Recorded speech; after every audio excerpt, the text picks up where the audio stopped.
I'd like to begin with a very personal anecdote. When I was quite young, probably in first or second grade or so, we had what, for me, growing up in a little town in West Virginia, was a great adventure. My parents took my brother and me to Washington, our nation's capital.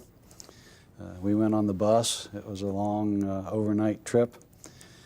They knew I would be so excited about this. They didn't tell me until the morning we left.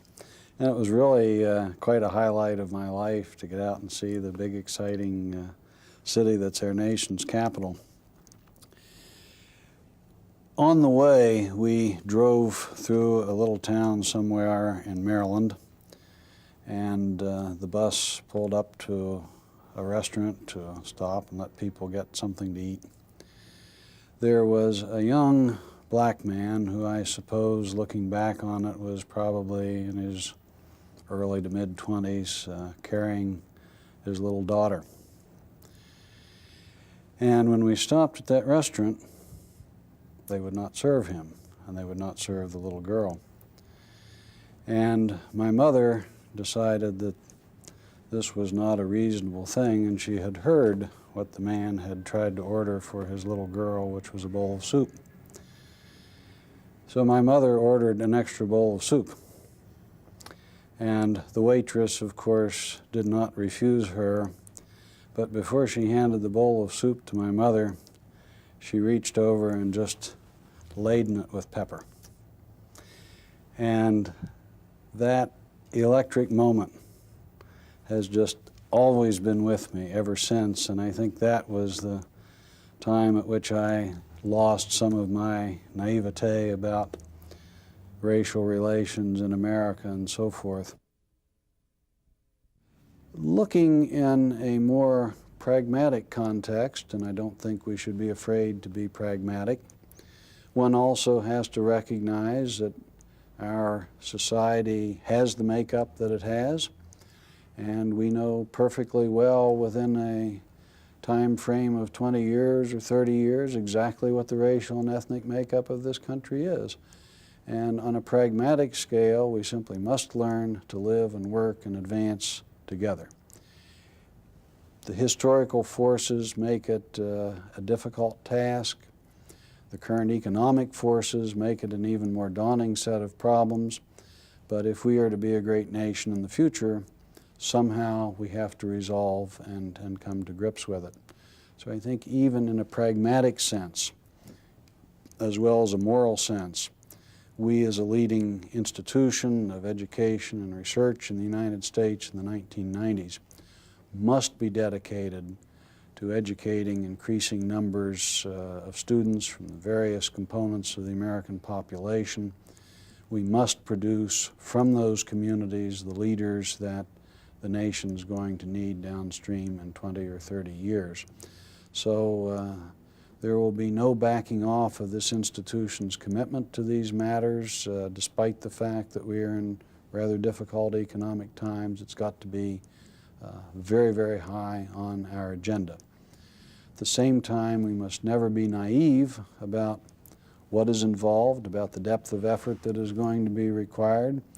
And as we do with any student, we win these battles and make our progression one individual at a time, by individuals' commitments, by what we can provide to individuals, by what we can learn from them.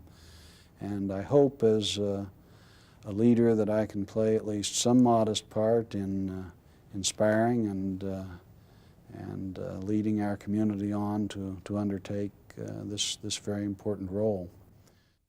As you know, I have seen the first video that was made by our African American students, and there was at least one immediate lesson in looking at that which quite honestly surprised me.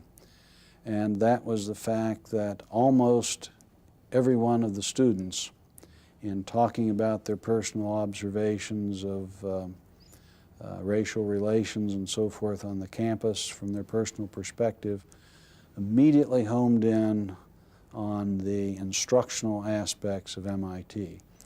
Almost all of the anecdotes that they passed on to the rest of us had to do with classroom or other learning situations.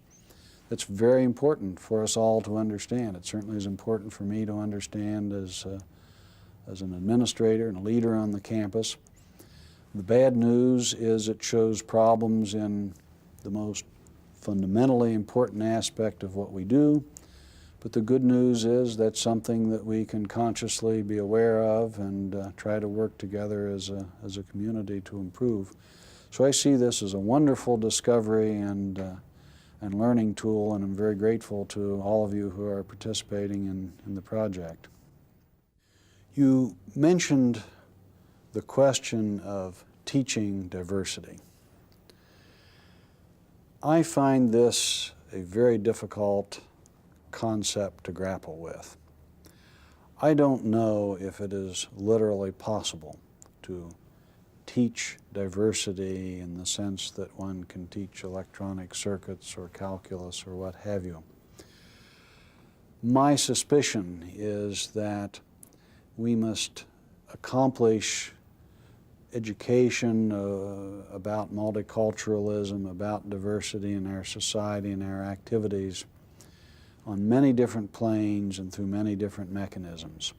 Some I know would disagree with this philosophy, but I find the subject to be so broad and so complex and so ill-defined that it is not clear to me that one can define a single course or a single curriculum that will satisfy that need for all people. So I think that we need to think about diversity, multiculturalism, understanding history and sociology and technology and other subjects from a broad variety of cultural and racial perspectives in many different ways. I think we have to do it formally, we have to do it informally.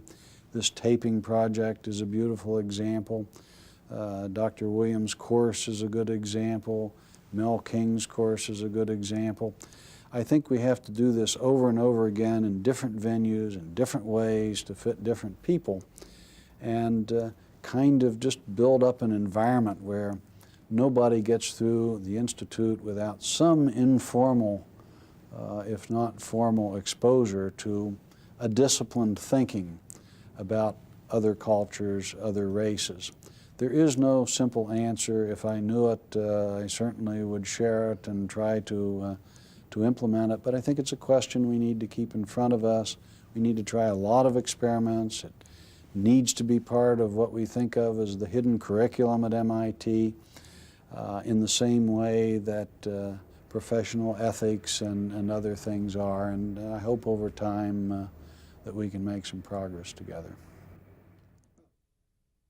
I'm an old-timer at MIT. I'm the old man now, but I still think of myself as somebody who's still exploring and finding out about the culture. And one of the things that I'm finding out is a series of paradoxes that operate. You refer to MIT as a kind of an arch place for technology and for science and for the inventive mind. And that's absolutely true. It is one of the important notions that people have of MIT.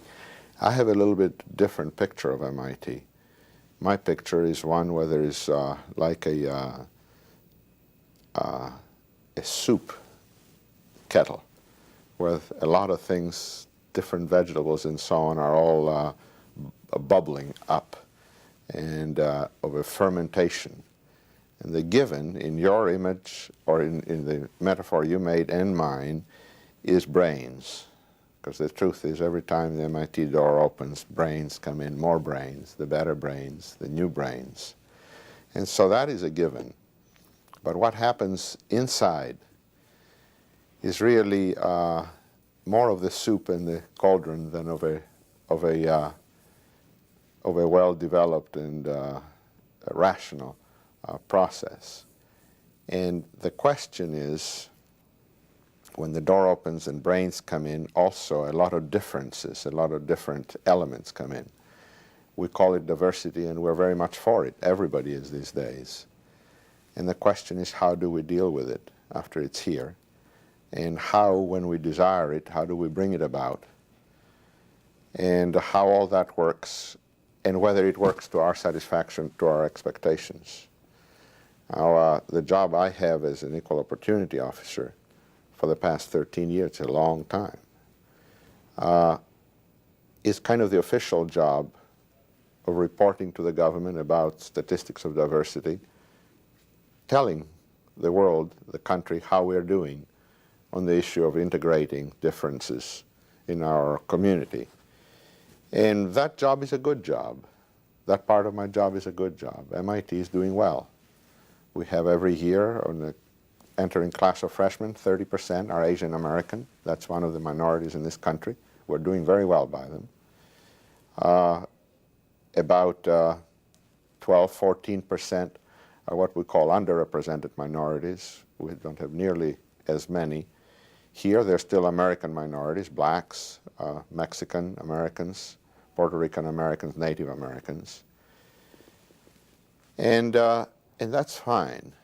But when you look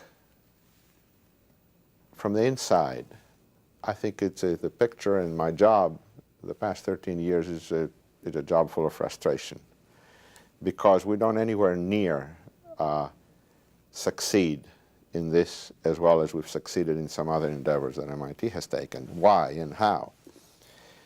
We have on the faculty about 1,000 faculty members. And we have had something like, at the highest number, 18 black faculty members out of 1,000. And that was about 14, 15 years ago. We now have between 10 and 12. So we have gone backwards in that. Way back before, in the 60s, we had 5 freshmen, black freshmen in the freshman class coming in. In 69, in 1 year, we brought it up to 55. And this year, or the past 3 or 4 years, we have been hovering between 60 and 80.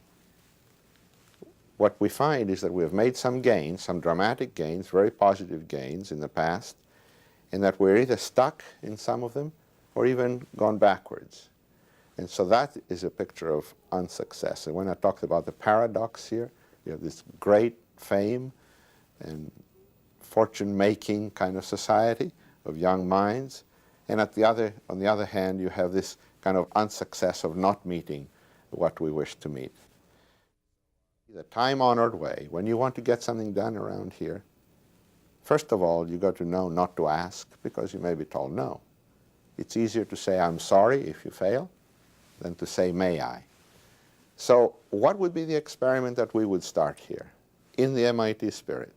Well, we've got some unstructured groups of colleagues to work together to talk about our differences. And we found out that it was encouraging to people who came together, but it was also a little bit weird, if you will, a little bit different, to ask them to sit down, maybe one-on-one, pair them up in the first day, to talk about what's different about them in order to make a bridge, to work together better. Well, it was awkward, but it was attractive. Now, why was it attractive? I think it was because our premise was probably a right one. That when you talk about your differences, you're talking about yourself, you bring out without much consideration what it is that you have. The thing deep down, if you will, perhaps that you won't even admit, makes you proud. The thing that you are yourself. And when you talk about that, to make it legitimate, that you should talk about that with a colleague at work for the purpose of building a relation, a connection, if you will. It's a paradox, because you're talking about differences. Differences lead people to argue, to fight. People kill each other on differences. You don't have to go very far to read or learn about that, or even see it these days. And yet, premise to talk about differences, to start with differences in order to build on them so as to make connections, so that we make synergy and make working together. We hope that this kind of program, that this spirit, if you will, of success in this environment for minorities would exude itself so that the people that we bring here, even for visitors, we will be able to entice. So now, are there excuses? There are a lot of excuses. When you don't succeed, you turn to reasons. Reasonable people, people with brains, are very good with coming up with excuses. But still the problem persists. And if you're somebody like Clarence or myself who has to be here and count, and one of the things you ask all our fellow senior officers, we ask ourselves in our own areas, every year, how many appointments will you make on the faculty, on the staff? And so that we can talk. How many do you think might be minorities? Well, for the past decade of my 13 years, the first 10, what we got is a very reasonable and a very honest reply that said, I don't expect much turnover in my areas. So one of the ingenious minor kind of efforts that just turned out to be important was for us to count ex post every year how many new appointments we had. And we surprised our colleagues, we surprised ourselves with the fact that we were making many more appointments than we had expected we would make, because there's turnover. I don't want to say people die, but that happens too. But people resign, people leave. And so we found that in areas where they expected to have 2 or 3 turnover, and not just in the faculty, but in the administration I'm talking about, now where we found that they had 12 in the past year. And so one of the things that we were able to do, and the reason I bring that up is because that is the antidote to excuse, is the facts. You just bring somebody a piece of paper that simply says, in your area, there was so much turnover last year. Now you tell us then. We hired 46 new faculty members last year. One of them was minority. Is that reasonable? I can stand up in front of all of my friends, all of my fellow senior officers here, and they will say, well, that may be excusable, but it is not very reasonable. We want more. So excuses exist, and they have very good reasons. And for rational people, they're very rational and understandable. But when they don't give you the desired result, they're not good enough. It's my opinion that the easiest emotion for us to have, the easier emotion, is hate as opposed to love. Now, it's not too hard to see why it's easier to hate than to love. To love requires a relationship with someone else. Hate, in fact, doesn't require a relationship. In fact, it's much easier to hate somebody that you don't know. What is one of the properties of hatred? It seems to me that one of the properties of hatred is that it lowers our unwillingness to act. Another way to put it is, what hatred does is make it far easier for us to act on impulse rather than rationally.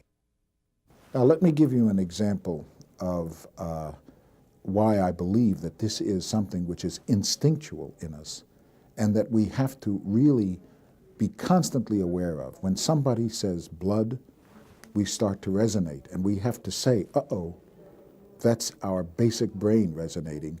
Let's not listen. At the very least, let's get out of the room. There was a famous member of the faculty here by the name of Jerry Lettvin, who did work on what the frog's eye tells the frog's brain. And Jerry discovered that the frog actually has 5 separate independent neural detectors in its brain. Basically, these detectors, each one does a separate thing. There is a detector that fires whenever an edge is introduced into the frog's field of vision. There is a detector that fires whenever a small black object makes a trajectory toward the center of an imaginary circle. There's a detector that fires whenever light dims. There's a detector that fires whenever there is blue in the vicinity. There is a detector that fires whenever there's any change at all. These 5 detectors are abstract properties which the frog has extracted through evolution from the real world, which has made it possible for it to survive virtually unchanged for 2 million years. And I will show you why they're so good at helping the frog to survive.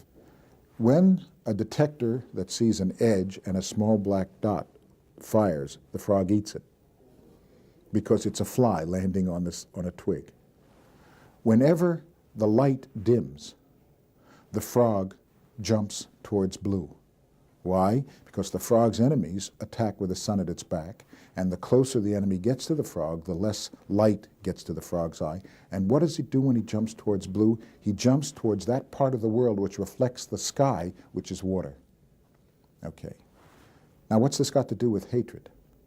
In my opinion, hatred in human beings is the event detector in the frog. When anything ever happens, the frog is suddenly alert. Any change at all, the frog is suddenly alert. And what suddenly alert means is, I'm ready to act instantaneously, without thought. And I believe that in human beings, hatred is an event detector, which says, I'm ready to act. And tribalism is jumping towards blue. What do we have to bridge? And based on that comment, I mean, it was explicit what we have to bridge, how to understand other people's cultures and how to respect them, and how can we come together and synergize all of our energies as a people, as Americans. You know, no matter what you're, Italian American, African American, Chinese American, how can we, you know, take that and become a better American? So the response was, you know, we don't know what to do. How do we start this? But the best way to do that is, how do you define yourselves, and how do other people define themselves, and how can we deal with that? The essential part of the class is not how much material you cover, is how much conversation you stimulate. Because once people start talking, they open up and you are able to understand how they think. And I think bridging the gap is the key element, is how other people think, not what topics are covered. This type of teaching should be, you know, a staple. Everybody should have some multi-ethnic, multicultural training. I mean, because that's what tomorrow is, and that's what today is. And I don't think people are properly prepared. I'm sure I've built my own boundaries in a way as a biology major, as I don't know, if, as being Korean, of whether just staying with Koreans. If I just, you know, take a look at my friends and I happen to notice that they're all Korean, you know,